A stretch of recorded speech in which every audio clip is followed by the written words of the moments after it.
اور 100 جوڑے, ایک جوڑا نہیں 100 جوڑے. میں قربان جاؤں اس رب پہ, جنت کے جو کپڑے ہیں ان کا جو میٹیریل ہے وہ مادہ نہیں, نور ہے, نور نور. یہ کاٹن ہے, بہت باریک کاٹن ہے, لیکن میرے اوپر بوجھ بنی ہوئی ہے گرمی کی وجہ سے.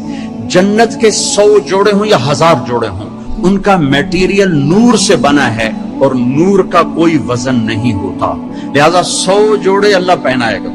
میں قربان جاؤں, واہ واہ واہ واہ واہ واہ. لوگ دنیا کو جنت بنانے کے چکر میں, یہ نہیں بن سکتی, یہ مٹی کا گھر ہے, یہ دھوکے کا گھر ہے, یہ مکڑی کا جالا ہے, یہ مچھر کا پر ہے. ہاں ایک درخت ہے توبہ, توبہ خوشخبری, خوشخبری, یہ آپ کا سب کچھ ہے. یہ کاٹن سے شروع ہوتا ہے کپڑا اور جا کر کہاں پرنٹنگ پریس سے ہوتا ہوا درزی پر جا کر مکمل ہوتا ہے.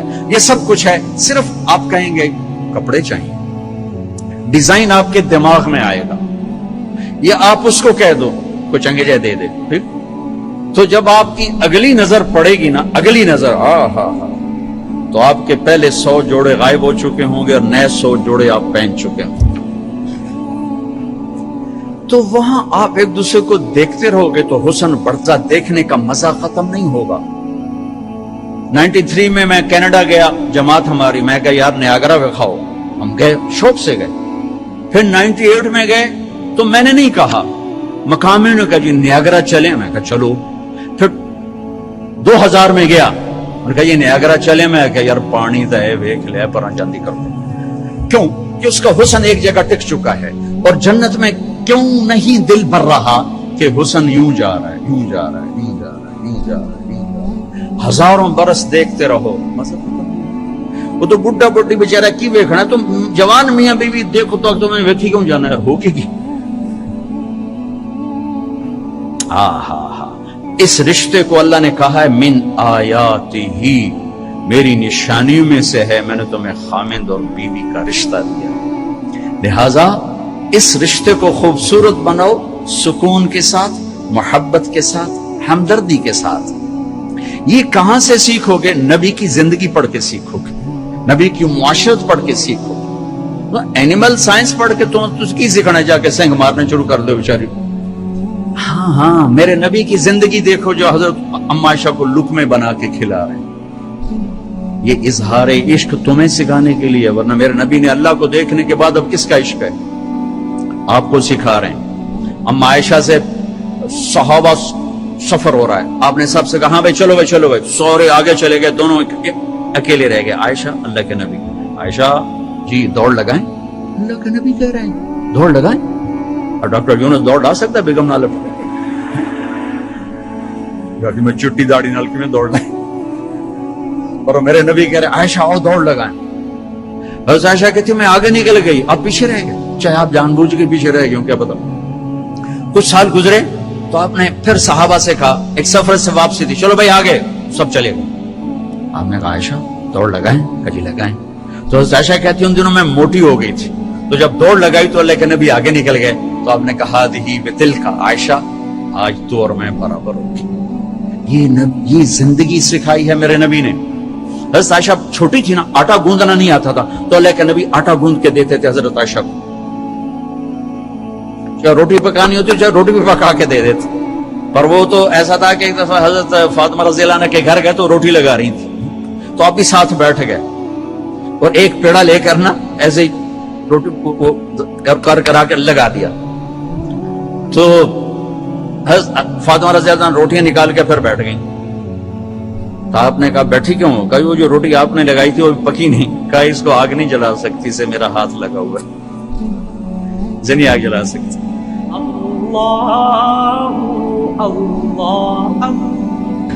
حضرت انس کے مہمان آئے تو ان کو کھانا کھلا کے رومال دیا, انہوں نے ایسے ہاتھ صاف کیے, سامنے آگ تھی آگ میں ڈال دیا. وہ کہا یہ کیا کر رہے؟ تھوڑی دیر بعد چمٹے سے باہر نکالا تو وہ صاف ستھرا, ساری گندگی ختم. کہ یہ جلا کیوں نہیں؟ کہا اللہ کے نبی میرے گھر آئے تھے اور کھانا کھا کے اس رومال سے ہاتھ صاف کیے تھے, میں نے اس کو ویسے ہی رکھ دیا ہے اس کو آگ نہیں پکڑتی جب اس کو میں آگ میں ڈالتا ہوں. اگر ہاتھ لگنے سے کپڑا نہیں جلا اس وجود میں میرے نبی کی زندگی آئے گی تو اللہ اس کو کیسے جلائے گا؟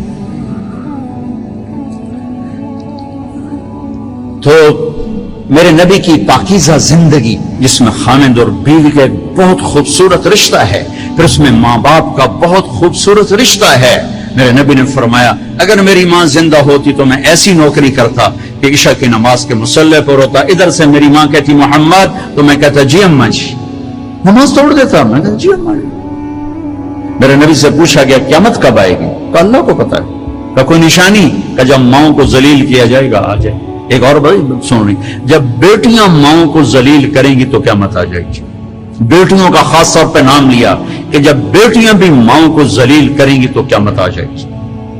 یہ بڑی خوبصورت زندگی میرے نبی ہمیں دے کر گئے. صرف تسبیح پکڑا کے نہیں گئے، صرف مصلی پہ بیٹھا کر نہیں گئے.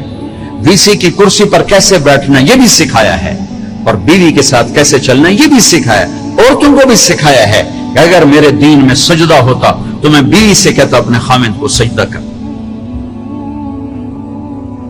اور ماں کے قدموں تلے جنت ہے تیری، باپ تیری جنت کا دروازہ ہے. ابو ہریرہ جا رہے تھے، ایک نوجوان آگے جا رہا تھا، ایک بڑے میاں پیچھے جا رہے تھے. گو بھائی کہ جی ما ھذا منک، یہ کون ہے؟ کہ جی میرا ابا. کا پیچھے چل، اس کو آگے چلا، اس کو آگے چلا، خود پیچھے چل. کبھی اس کے آگے نہ چلنا، کبھی اس سے پہلے نہ بیٹھنا، کبھی اس سے پہلے نہ بیٹھنا. امام زین العابدین پاکیزہ ہستی، اماں کے ساتھ کھانا نہیں کھاتے تھے. اور عرب میں یہ الگ الگ پلیٹیں ہیں نا، یہ تو ہمارا دستور ہے. عرب کا دستور ہے کٹھے کھانا. تو ایک شخص نے کہا حضرت آپ ماں کے ساتھ کھانے کو نہیں کھاتے، آپ تو اتنے ماں کے فرما بردار ہیں. کہا بھائی مجھے ڈر لگتا ہے کہ میری ماں کی آنکھ کسی گوٹی پہ پڑے اور اس کا ہاتھ آگے آنے سے پہلے وہ گوٹی میں اٹھا کے کھا لوں تو کوئی اللہ کی بارگاہ میں مردود نہ ہو جاؤں، اس لیے میں اماں کے ساتھ مل کے کھانا نہیں کھاتا. سو جن کے ماں باپ زندہ ہیں، استاد بھی باپ ہوتا ہے، سسر بھی باپ ہوتا ہے، ساس بھی ماں ہوتی ہے. اپنے استادوں کو بھی باپ سمجھو، حقیقی باپ کو بھی باپ سمجھو. حضرت علی نے فرمایا جو مجھے ایک حرف قرآن کا نہیں، کوئی ایک حرف سکھا دے، قرآن نہیں کوئی، تو میں اس کا غلام ہوں جہاں چاہے بیچ دوں. ادب کرو گے تو اللہ علم دے گا. ڈگری کے لیے نہ پڑھو، علم کے لیے پڑھو. اللہ تمہارے لیے رزق کا دروازہ بھی کھولے گا، علم کا دروازہ بھی کھولے گا. ٹیچروں سے کہتا ہوں طلبہ کو محبت سے لو، ٹانٹنگ نہ کریں، طنز نہ کریں، بے عزت نہ کریں.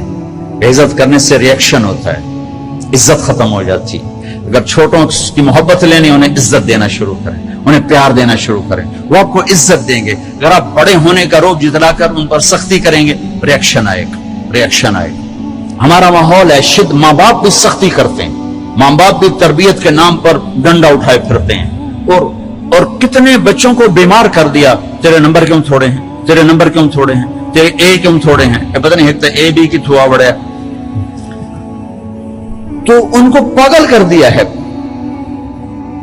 اب یہ واچ کرو، دیکھو ماتھے پر رزق لکھا ہوتا ہے، ڈگریوں پر رزق نہیں لکھا ہوتا. یہ اچھے انسان بنے، اچھے انسان بنے، معاشرے کا اچھا فرد بنے. پڑھانے کی محنت ضرور کرو، پاگل نہ بنو، پاگل نہ بنو، اپنی اولاد کو پاگل نہ کرو. میرا ایک بچہ ذہین تھا، دوسرا ذرا متوسط تھا.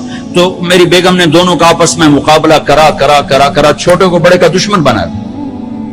تو دیکھ تیرے اتنے تھوڑے نمبر آئے، یہ تیرا بھائی ہے، دیکھ اس کے کتنے اچھے نمبر آئے. وہ چھوٹے وہ بڑے کے گریبان پکڑنے لگا اور اتنا اس کے ساتھ وہ بدتمیز ہو گیا. میں کہا ویک اے تیرے مقابلے دا نتیجہ ہے. ایک کا قدرتی استعداد تھوڑی ہوتی ہے، کسی اور چیز میں زیادہ ہوتی ہے. ایک پڑھنے میں اچھا ہوتا ہے، ایک کسی اور چیز میں اچھا ہوتا ہے. تو اپنے بچوں کی خوبیاں دیکھ کر اس کو ہائی لائٹ کرو. یہ صرف نمبروں کے اوپر نہ تولو. نمبر تو نقل مار کے بھی آرام نہ تجھ لے لو. تو کبھی اولاد کی آپس میں تقابل اور شدت اور سختی. ہمارا ماحول، میں چوتھی جماعت میں پڑھتا تھا، ہمارے استاد سے ماسٹر شفیع صاحب رحمت اللہ علیہ بڑے محنتی تھے، لیکن وہی ماحول تھا، سوٹے ڈنڈے. دسمبر کا مہینہ، سردی، ایک وہ اس کا حساب کا سوال لکھایا سلیٹ کے اوپر. ہم 15 لڑکے یوں لائن میں بیٹھے. اچھا میں نے دیکھا مجھے نہیں آتا تھا, میں نے کہا چلو معافی تلافی ہو جیسے.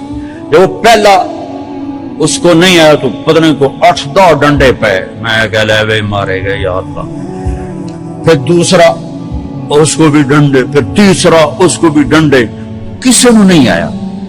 اب میں سوال چھوڑنا تو حل کرنا تو چھوڑ دے, میں کہ یا اللہ جان کے میں بچائیں, کوئی راہ دکھا. اچھا ہمارا دیہاتی کلچر تھا تو ابا جی رحمت اللہ علیہ, یہ کوئی رشوت نہیں ہوتی تھی, یہ اپنی سعادت سمجھ کر استاد جی کے گھر گندم جاتی تھی, چاول جاتے تھے, اور گھی جاتا تھا, مکھن جاتا تھا, دیسی شکر اس وقت تیار ہوتی تھی وہ جاتی تھی, گنے جاتے تھے, مرچیں جاتی تھیں, کنو جاتے تھے, آم جاتے تھے, یہ سب کو جو ہم لگاتے تھے. اب میں سوچ میں پڑ گیا یا اللہ ہوں کی آکھاں استاد جنوں کڑک آمنی ہے, چاول آمنے, کسے شاید ابھی موسم کوئی نہیں ہے جی, کی کراں. پھر مجھے یاد آیا مرچاں کھلوتیاں. اب جب 2 لڑکے رہ گئے نا تو میں مسئلہ حل کر چکا تھا. تو میں اٹھا, میں کہا استاد جی ابا جی پیان دیان کل مرچاں گھر اپر جس. میں کہا شاباش میرا پتر شاباش, تو ایدے بہ جا, تو ایدے بہ جا. لبے مرچاں میری جان بچائی, لیکن یہ جھوٹ مجھے میرے استاد کی سختی نے سکھایا. میں جھوٹ نہیں بولنا چاہتا, یہ ماں باپ اپنی اولاد کو جھوٹ سکھا رہے ہیں بے جا سختی. ٹیچر پروفیسر بچوں کو جھوٹ سکھا رہے ہیں بے جا سختی سے. اور آپ سے کہتا ہوں کہ ادب انسانیت کا زیور ہے, ادب انسانیت کا زیور ہے. جو ایک حرف بھی پڑھا دے اس کے آگے کبھی سر نہ اٹھانا. اللہ تمہیں علم بھی دے گا, رزق بھی دے گا, عزت بھی دے گا. ماں باپ ہیں, استاد ہیں, سب کو عزت دو. اللہ تمہیں عزت کی چوٹیاں دکھائے گا, اپنی رضا بھی نصیب فرمائے گا. اللہ اللہ اللہ. ماں باپ کی عزت ایک عالمی سچائی ہے, نماز ایک عالمی سچائی ہے, سچائی ایک عالمی طاقت ہے, دیانت ایک عالمی طاقت ہے. یہی میرا دین اور یہی میرا اسلام ہے, اور یہی آپ کا دین اور آپ کا اسلام ہے. باقی جو کچھ ہے وہ فرقہ واریت کی آگ ہے, اپنے آپ کو اس سے بچاؤ. اور صدیوں کے بعد تبلیغ ایک ایسا کام ہمیں ملا ہے جو اس آگ سے پاک ہے. اس لیے اللہ نے اس کو 6 بر اعظم میں پھیرا دیا اور اس کو گلی گلی میں پہنچا دیا. اگر کوئی مجھے کروڑوں روپے دیتا کہ آپ لوگ یہ افریقہ کا چکر لگا لو, میں کہا بھائی ران دے میں گاری چنگا, لیکن اس دعوت کی نسبت نے مجھے ان جنگلوں میں پہنچایا, ان جھونپڑوں میں پہنچایا جہاں ہزاروں سال پرانی زندگی چل رہی ہے. یہ ایک بہت خوبصورت کام ہے جو اس ملک کا زیور ہے. میرے ملک میں تاریکی ہے لیکن یہ ایک ایسا چراغ ہے جس کی روشنی 6 بر اعظم میں پھیل رہی ہے. یہ ایسا خوبصورت نظام ہے جس نے 6 بر اعظم کے انسانوں کو ایمان بھی پہنچایا ہے, کلمہ بھی پہنچایا, اور لاکھوں غیر مسلموں کو ایمان میں آنے کا راستہ دکھایا ہے. میں آپ سب بچوں سے کہتا ہوں کسی سیاسی تحریک کا حصہ نہ بنو, کسی سیاسی پارٹی کا حصہ نہ بنو, کوئی نعرے بازی نہ کرو. جو بھی آئے گا اپنا جیب لے کر آئے گا, اپنا پیٹ لے کر آئے گا. اپنے آپ سے اپنے آپ کو ٹھیک کرنے کی محنت کرو. سب سے بڑی سیاست ہے کہ تم اللہ کو راضی کر لو. جو پڑھ رہے ہو اس میں تم علم والے بنو, صرف ڈگری والے نہ بنو, علم والے بنو. اور آپ کے ہاسٹل کی فضا ہے, آپ نوجوان ہو, آپس میں لڑائی جھگڑے بھی ہو جاتے ہیں, ایک دوسرے کو معاف کرنا. جس کسی سے لڑے ہوئے ہو صلح کر لینا, ماں باپ سے لڑے ہوئے ہو ان کے پاؤں پکڑ لینا, بیوی سے کوئی سینگ پھنسے ہوئے ہیں معافی مانگ لینا, بیوی کے خامن سے کوئی اڑبن ہے تو معافی مانگ لینا کہ میرے اللہ کو معاف کرنا انتہائی پسند ہے. اور خاص طور پر میاں بیوی اگر لڑ کے آپس میں صلح کریں تو اللہ ان کے پچھلے سارے گناہ معاف کر دیتے. یہ صلح اللہ کو ایسی پسند ہے. تو اب ہاسٹل میں پارٹیاں بن کے نہ رہو, آپس میں اگر کوئی جھگڑا لڑائی ہے معاف کرو, معاف کرو, گلے سے لگو, سینے سے لگو. اپنے حوصلوں کو خوبصورت بناؤ قرآن سے, میوزک سے نہیں, قرآن سے. اللہ تمہیں جنت کی میوزک سنانے والا ہے. ایک نغمہ چھڑے گا نا تو ہزار سال ایک ہی نغمہ تمہیں سناتا جائے گا. تم سر دھنتے رہو گے, تمہارے سننے کا مزہ ختم نہیں ہوگا. پھر جب اللہ خود اپنے